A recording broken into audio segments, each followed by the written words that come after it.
What's up, everybody? It's Ryan with On This Day in MMA. I did go back and end up watching the fight again this morning.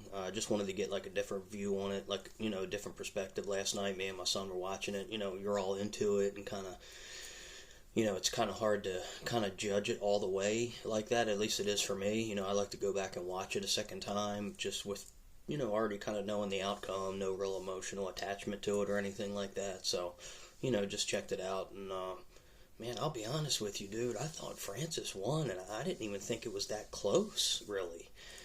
Tyson did start to kind of get it going a little bit in the middle rounds and everything, but, dude, he had the knockdown in the third, Francis did.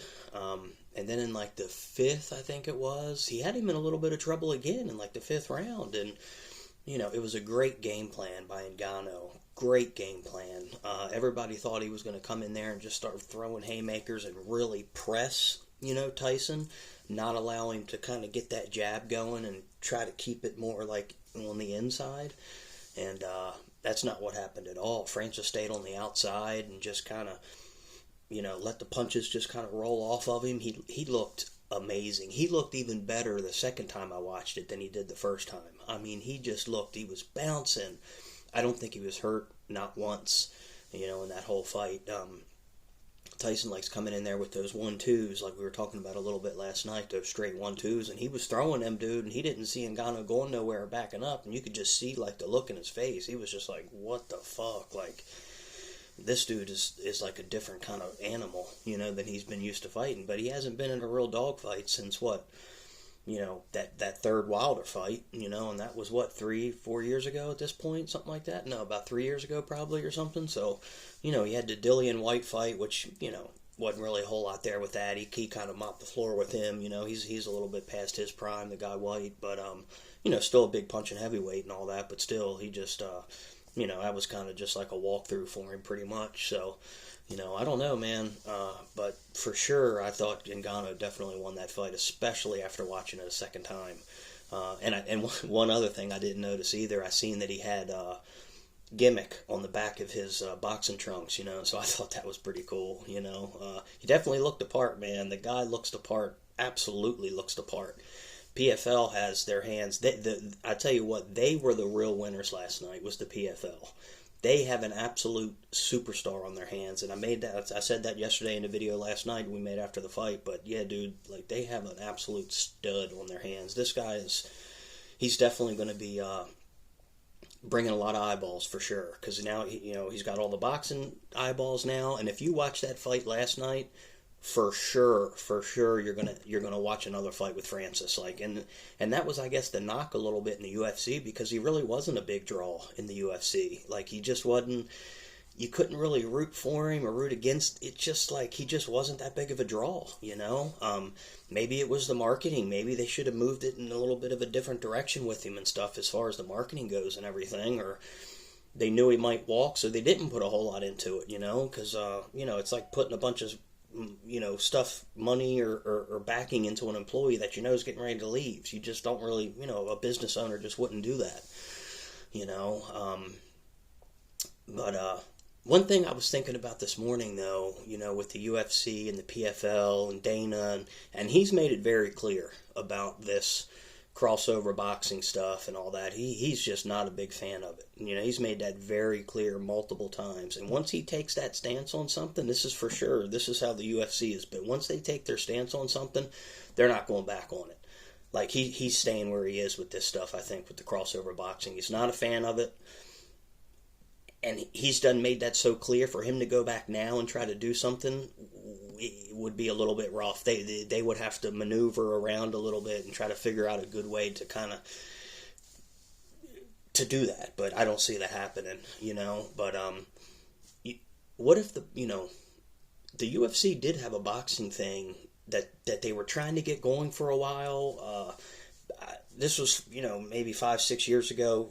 Just up until a few years ago, they were talking about trying to do this thing. People after pay-per-view fights, they would question him about it. Hey, what's up with the boxing, the Zuffa, I think it was, the Zuffa boxing.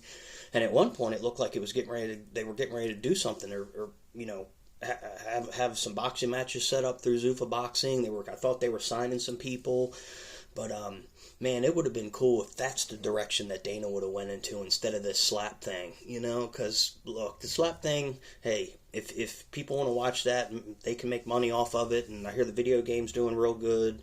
All the social media numbers are doing real well, and I think it's worldwide already. It's big in Russia over that part of the. I'm not a huge fan of it, honestly, myself. I just never watched it. Wouldn't really care to watch it. I don't think it just doesn't do a whole lot for me, just to be quite honest with you. But if the UFC could have went in that direction with the boxing, you know, they already have the Contender Series. Dana's already got that. Okay, so you got all these new fighters that are coming into the UFC, up and coming talent. So that's like the beginning. Then you have your main UFC company. What if they had like something after that, like a boxing organization or something that they could do where they could funnel some of these older fighters and guys that are retiring, they could set them up into these boxing matches. I don't think the UFC realized how big this thing was going to be. Like this crossover boxing and this stuff that's going on is massive. It's doing bigger numbers than boxing, regular boxing is. There is a massive, massive market for this thing. If the UFC could have put something together to have that kind of a setup, Contender Series, come into the UFC, the stars that are in the UFC. Now, this isn't going to be for everybody. It's going to be the draws, the guys that have been there for a while, the ones that they know can sell and make money. Move them up into some kind of like boxing thing or something that's sponsored, that's taken care of and done by the UFC. And you could do these crossover matches and this and that, and the UFC would be making tons of money, and they would keep it all in-house. Okay? Like I said, it wouldn't be for everybody, but it would be for those big-time draws, retirement guys. They're starting to get a little older in age. What do you do with them? Because look, the UFC and any company, once you retire, it's like, hey man, here's your watch, here's this, thanks for everything, and you're gone. That's it. They don't really hear much more about you, talk about you very much. You did your time and you're gone. This could be a way where these guys could still carry on a little bit and still make some big paydays. It would be entertaining. They could do it all in-house still. Dude, I just don't know why why they wouldn't have gone in that direction. I don't know if it's like a big competition thing because you got the Frank Warrens and all those kind of guys in the house, you know, making all that money. Those are the big-time boxing promoters. But look, Jake Paul and them are putting on their events.